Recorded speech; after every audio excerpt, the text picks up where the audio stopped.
Welcome back to WZ Tales.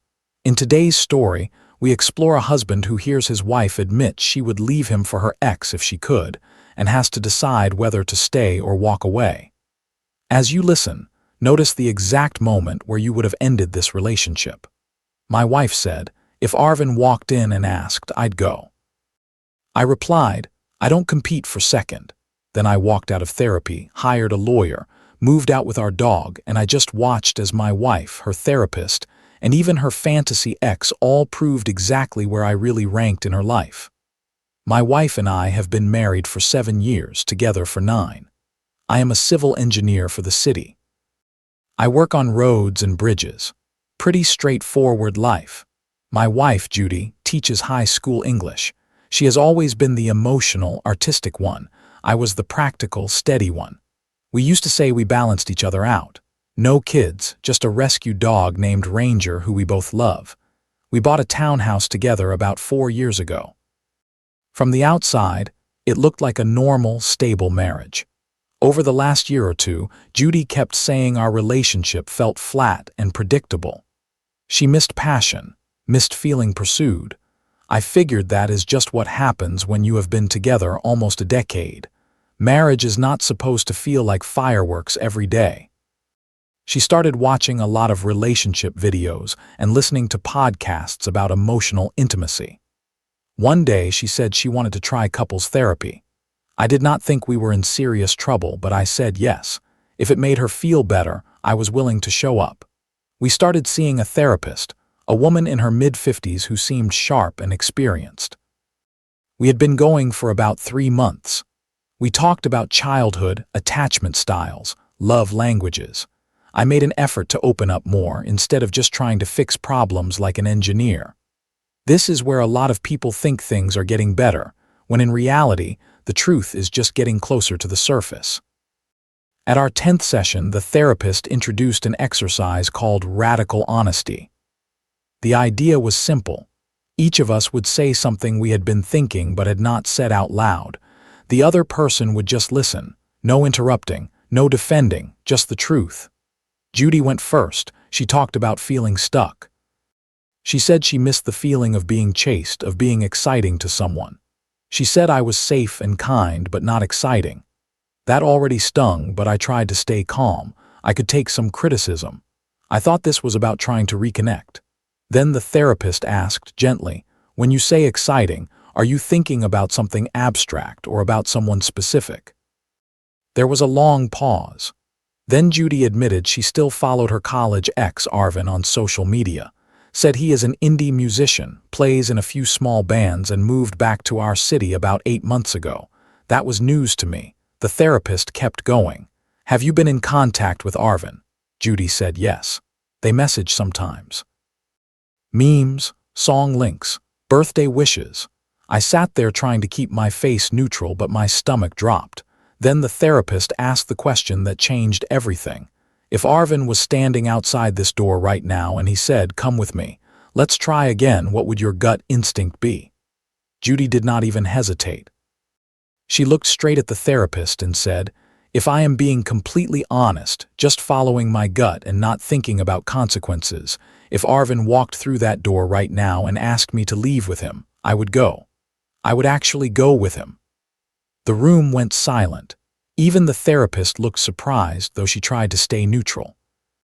9 years together, and in one sentence she told me where I ranked. I stood up. Strangely, I was calm. I said, "If you can say that so easily, then you should go find him instead of keeping me around as your safety net. Thank you for being honest. Now I know where I stand. I do not compete for second. I am not going to sit here trying to fix a marriage you would walk away from the second he knocks." I looked at the therapist and said, "I think my part of this session is over." Then I left. No yelling, no slammed doors. I just walked out, got in my car, and drove to my friend Mike's place. Sometimes the quiet moments are when a marriage actually ends. The paperwork just comes later. That night, Judy left 3 voicemails, crying, saying, "That is not what I meant, it was just the exercise." I listened to about 30 seconds of the first one, then turned my phone off and slept on Mike's couch. The next morning, I called a divorce lawyer and set up a consultation. People ask me if that was too fast. But in my mind, she had already told me what she would do if her dream option appeared. I believed her. We live in a no-fault state, so the court does not care what was said in therapy. The lawyer walked me through the basics. We both work, so no alimony likely. We both own the townhouse. I put down most of the down payment with inheritance money from my grandmother. My lawyer said we could probably keep that inheritance as separate property because I had the paperwork. I signed the retainer. Money is replaceable. Living with someone who sees you as Plan B is not a price I am willing to pay. About 5 days after the session, I got an email from our couples therapist. She wanted to see me alone, not to push more couples sessions, but to debrief and set boundaries. I went. She chose her words carefully because Judy is her client too, but she said this: I cannot speak negatively about my client, but I can tell you this. Judy is not ready to make your marriage her first priority. I cannot ethically continue couples therapy when one partner is actively romanticizing someone else. She told me that Judy had mentioned Arvin more than once in individual sessions I was not part of. She had been watching this pattern unfold. She had hoped Judy would come to a realization before things blew up the way they did. Then she said she was officially ending couples therapy with us. She would see Judy individually if Judy wanted, but she could not continue working with us as a couple. In her words, this has reached a point of no return. Hearing that from a professional was strangely validating. It was like an outside confirmation that I was not overreacting. When a neutral person, whose job is to save marriages, tells you your spouse is not choosing the marriage, that is hard to ignore. That night, a mutual friend sent me a screenshot from Instagram. Arvin had posted a story of himself playing guitar at a bar with the caption, "Not interested in being anyone's Plan B or midlife crisis." At first I thought it was just a coincidence. Then the next morning I got a direct message from Arvin. "Hey man, I know this is weird, but I think we need to talk." So I called him. Arvin told me that Judy had been messaging him for months, a lot, telling him her marriage was stagnant, that I did not understand her, that there was no spark. He said he told her several times he was seeing someone else and did not want drama. After that therapy session, she sent him a long message saying, "I would choose you if I could."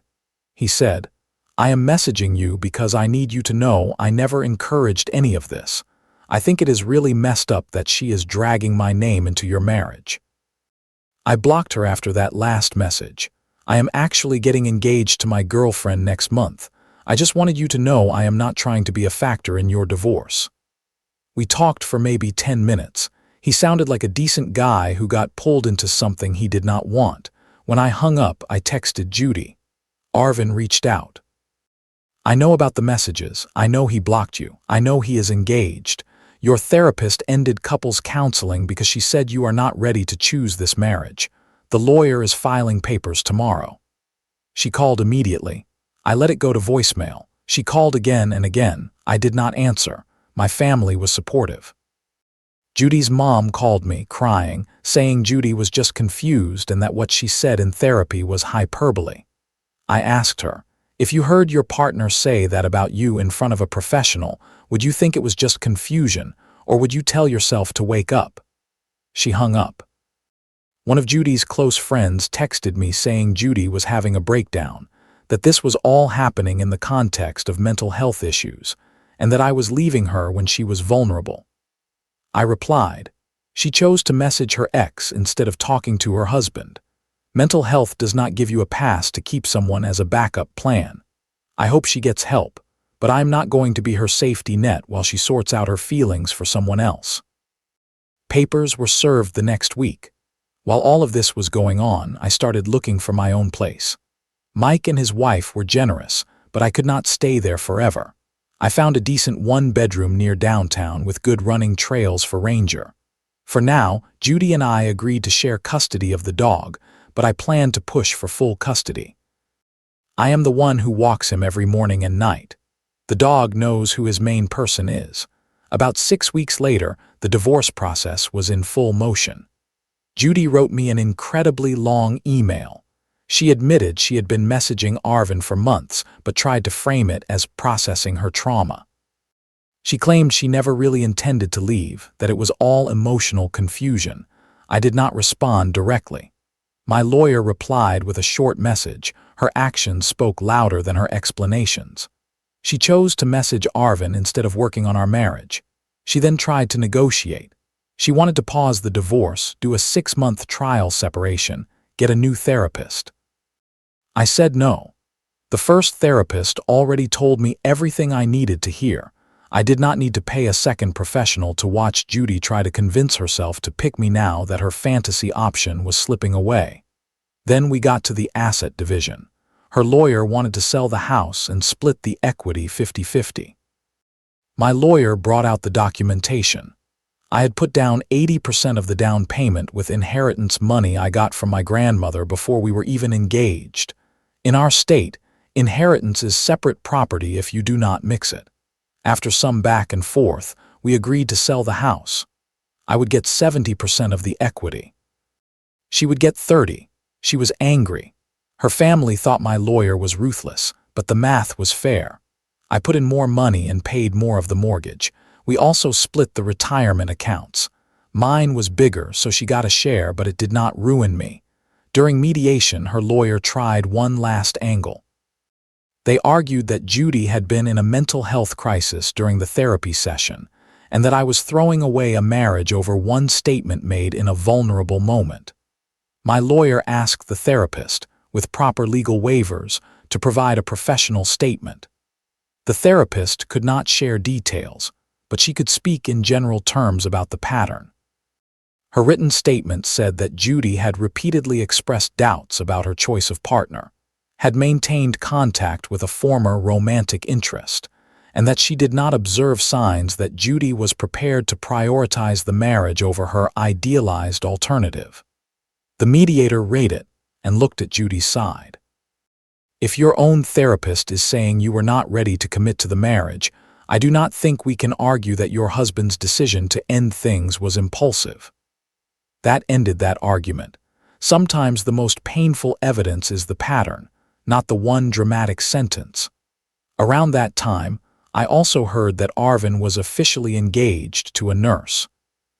They were getting married in the fall. Judy found out too. According to a mutual friend, she had a complete meltdown. She told people Arvin led her on and then broke her heart. But during discovery, I saw some of the message logs. He did not lead her on. He was polite, distant, and clear. She built a fantasy in her head and tried to make him the main character. She tried to contact me after she heard about his engagement, left me a voicemail saying, "I completely cut him off.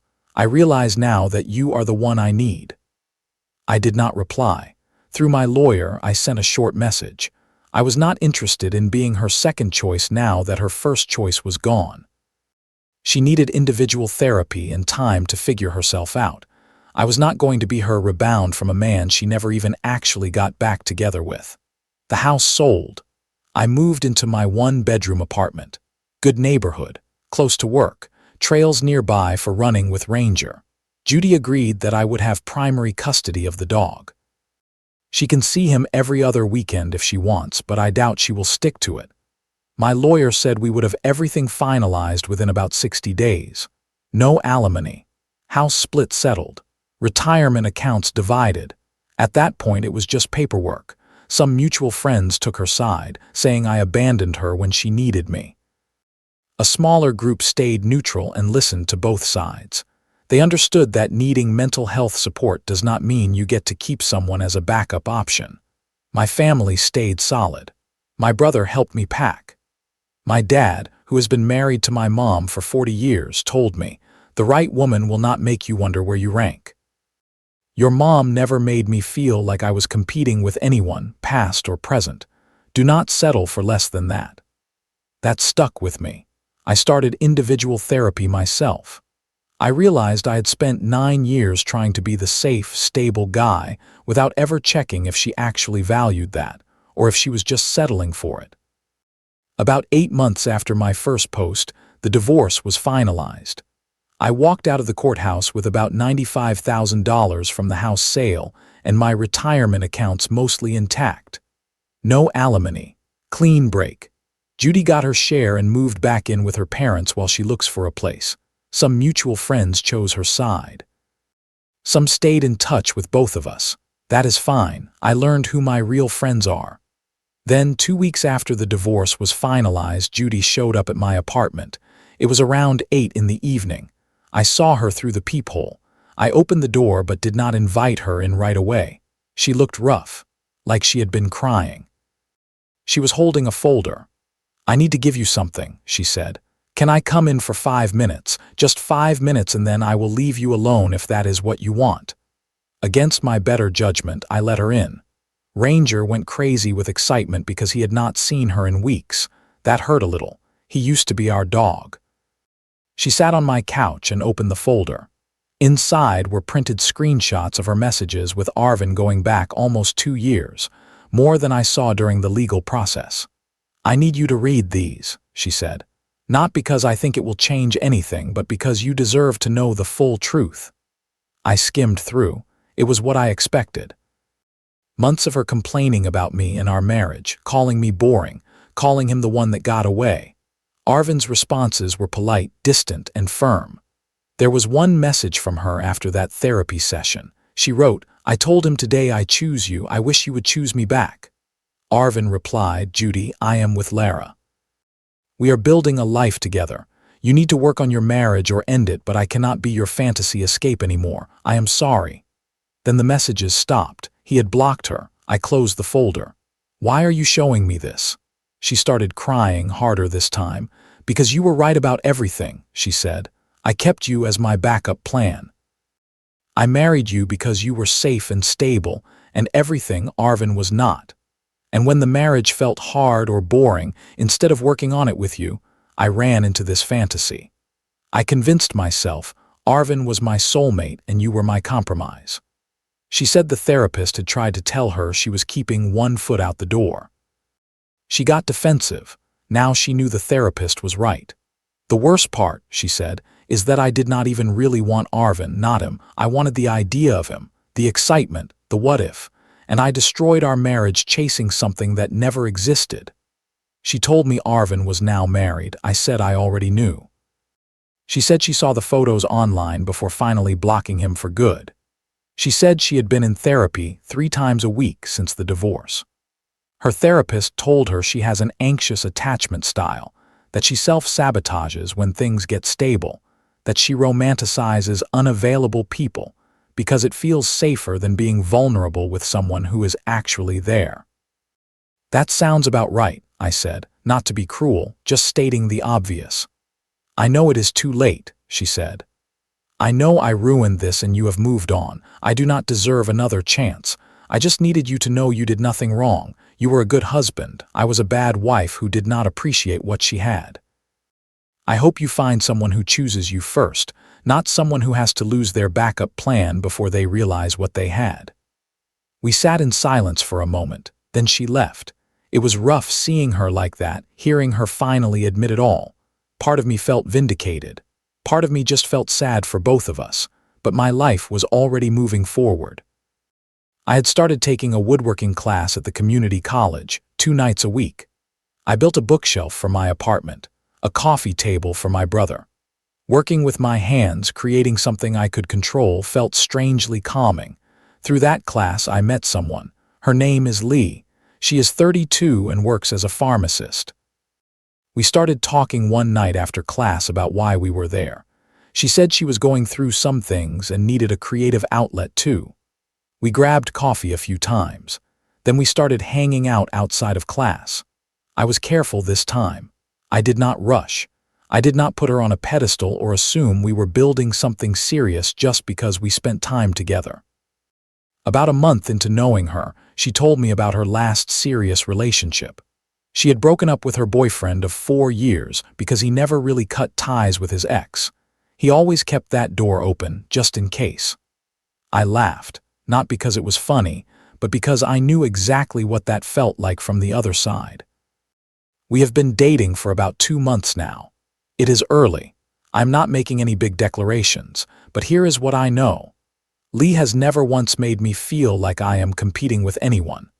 When we are together, I am not wondering if she is comparing me to someone from her past or checking her phone to see if he messaged.